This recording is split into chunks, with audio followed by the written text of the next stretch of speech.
oyagala okumanya ebiriwo, ebyaliwo, oba ebigenda okubaawo. Program Tambula n'okumanya Gose. Tambula n'okumanya ku MRU TV ne Royal FM. Tambula n'okumanya. Tambula n'okumanya. Programu yaffe ya Tambula n'okumanya. Olwaleero nkuleetedde omuyimbi amanyikiddwa nga Tina Turner. Ono amannya g'amatuufu ye Amagulu nga nzaalwa ya America.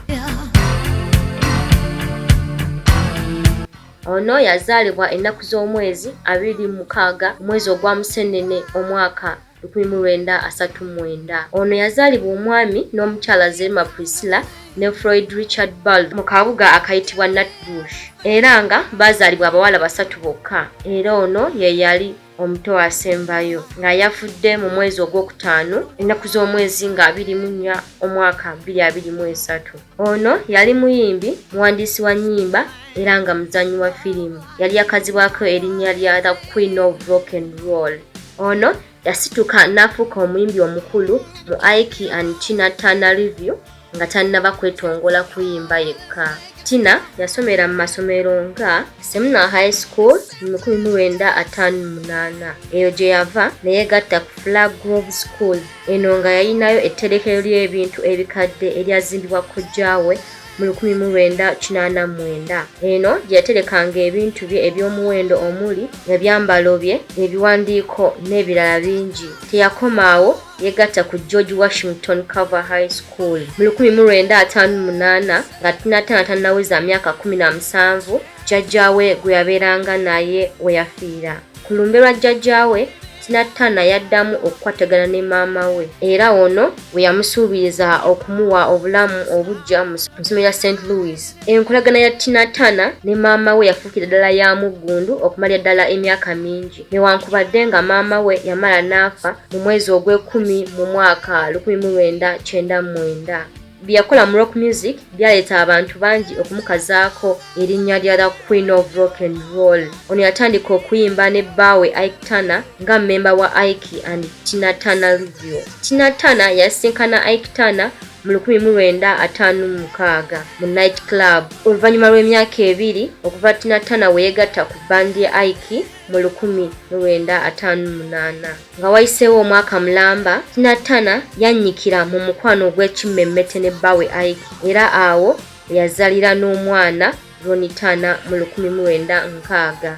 Ng'amaze okufumbirwa Ike mu 1962, Tina yafuuka mukuza w'abaana ba Ike babiri be yamusanga nabo, omwali Ike Jr. ne Michael. Obufumbo bwa Turner ne Ike bwayatiikirira nnyo olw'okubeera obutabanguko, era wayitawo ebbanga ttini n'atandika okuvunaana Ike, okumukubanga, okumalako emirembe, okumutuusaako gw'obuliisamaanyi wamu n'okumunywesa ebiragalalagala. Tina Turner yalaga engeri gye yali ayisibwamu obubi, era nga kino kye kyamuwaliriza okwawukana ne Ike Turner mu mateeka mu 1978. Nga wayiseewo ebbanga bukya Tina Turner ayawukana ne Ike, yaddamu n'azimba olugendo lwe mu kuyimba, era nga wano yatongoleza ennyimba ez'amaanyi okuviira ddala mu mwaka gwa 1983. Muno nga mwe mwali oluyimba lwe bayita Let's Stay Together. Era mu 1984 awo yafulumiza alubamu ye ey'okutaano eyitibwa Private Dancer. Tina yalondebwa okuvuganya mu mpaka za award 18 n'omusobyo, era wano we yawangulira awards 16 n'omusobyo, omwali American Music Awards 3, Billboard 7, Grammy 8, Grammy Hall of Fame 3 ne Grammy Special Awards 1. Turner abadde ayitibwa omuyimbi omukyala akyasinze mu kika kya music gwe bayita rock. Mu byafaayo, Tina Turner yakyasinze okutunda tiketi z'ebivulu okukira omuyimbi omulala yenna, nga omugatte gwa album ne singles zigunukirira mu miliyoni 18. Ebivulu bya Tina Turner bye yasinga okutundamu tiketi ennyingi byali mu mwaka gwa 2008 ne 2009. Tina yazaalibwa nga Mukristaayo, oluvannyuma n'akyusa eddiini ne yeegatta ku nzikiriza ya Buddha. Eno nga gye yafunira amaanyi teyeetaaganga okusobola okuyita mu kaseera ke akakazigizigi okuva mu 1973.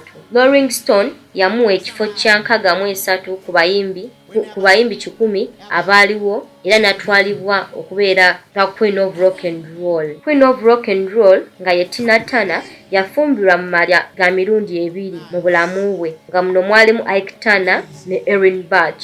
Tina Turner yakuza abaana abalenzi 4 okwali Ike Jr. Michael be yasanga mu maka ga Ike. Craig we yazaala mu 1958 gono we yazaalira omusajja gwe yasooka okwagala eyali omukubi w'ebivuga mu bandi ya Ike, ne Ronald we yazaalira Ike mu 1961.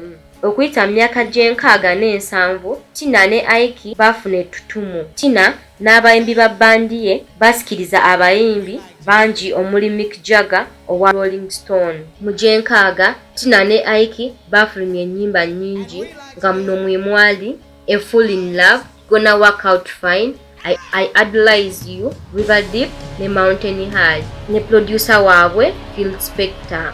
Mu 1968 oluyimba lwa Tina Turner oluyitibwa Proud Mary lwe lwasigala lukyasinze okulwawo nga luzannyibwa n'amaanyi.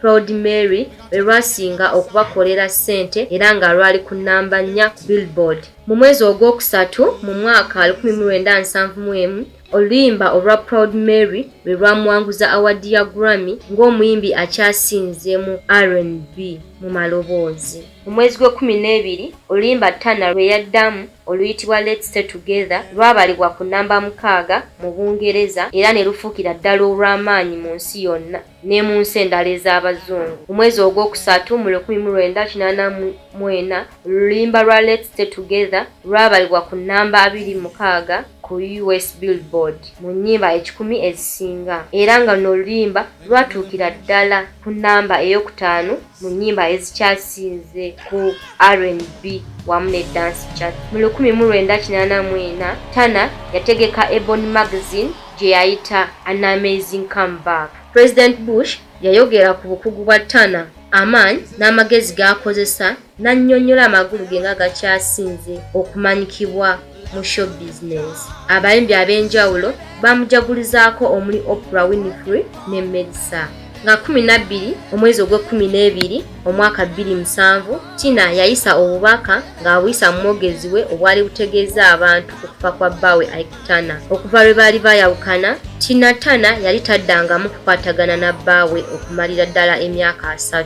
Mu mwezi ogwokubiri mu mwaka 2008 Turner yayimba ne Beyonce ku mukolo gwa Grammy Awards ogw'omulundi ogw'ataano ogubeerayo buli mwaka. Guno nga gwe gwali omulundi gwe ogwasooka okuddamu okulabikako mu bantu okuva lwe yali yamenya bikodi y'ebivulu eby'omulundi ogwa-24. Ng'ali ku kabaga mu London, Tina yasisinkana music executive Erin Bach Omugerman era ne batandikawo enkolagana ng'ab'omukwano. Turner ne Bach batandika okweganza era nga babadde babeera wamu. Mu mwezi ogw'omusanvu mu mwaka 2013 nga wayitiddewo ddala ebbanga lya myaka 27 bano baafumbiriganwa mu mateeka ku lubalama lw'ennyanja Zurich mu mambuka ga Switzerland. Tina ne bbaawe babadde babeera Switzerland okutuusa Turner lwafudde mu mwezi ogw'okutaano ng'ennaku z'omwezi 24 omwaka 2023. Ono nga waviidde mu bulamu bw'ensi eno abadde abalirirwamu $2 obukadde 205. Kinajjukirwa nti abaana ba Tina Turner ababiri bwe bamusooka okuva mu bulamu bw'ensi eno ng'era omu yafa mu 2018 ate omulala n'afa mu 2022. Tina Turner yali tasigazza muntu gw'agenda kuleka byabusika bwe awo yasalirawo ebyobugagga bwe abisikize abaana ba Ike ababiri be yakuza obukuza n'ebirala nasalawo abisikize muganzi we Ssemwandu Erin Bach. Tina Turner mbulamu bwe obwa bulijjo yavuganga nnyo emmotoka ekika kya Jeep, Jaguar wamu n'emmotoka endala nnyingi. Esther Namaganda ku MRU TV.